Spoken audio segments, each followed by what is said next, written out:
Assalamualaikum warahmatullahi wabarakatuh. Nama saya Wan Hasin dan binti Mazlan dan saya akan menceritakan kepada anda tentang kesantunan bahasa di tempat kerja.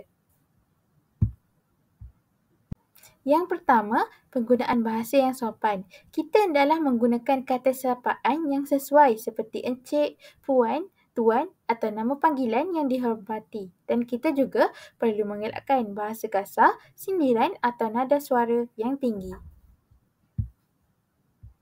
Seterusnya, kita hendaklah bertutur dengan hormat, iaitu kita dengan menggunakan nada suara yang lembut dan jelas, dan kita juga perlu mengelakkan memotong percakapan orang lain, dan kita juga perlulah memberikan perhatian kepada orang lain ketika dia bercakap.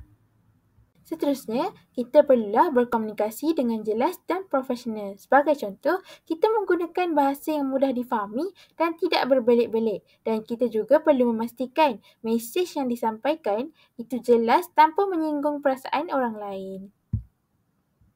Seterusnya, kita perlulah menggunakan bahasa yang sesuai dalam penulisan. Sebagai contoh, dalam email atau memo rasmi, kita perlulah menggunakan bahasa yang formal dan kita perlu mengelakkan singkatan yang tidak sesuai.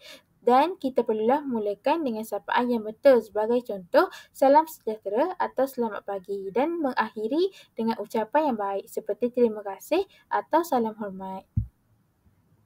Dan akhir sekali, kita pun perlu mempraktikkan kata-kata tolong, maaf dan terima kasih. Tolong apabila meminta bantuan, maaf jika melakukan kesalahan atau mengganggu dan akhir sekali terima kasih untuk menghargai usaha rakan sekerja. Kesimpulannya, mengamalkan kesantunan bahasa di tempat kerja bukan sahaja menunjukkan profesionalisme kita tapi juga membantu mewujudkan suasana kerja yang lebih positif dan produktif.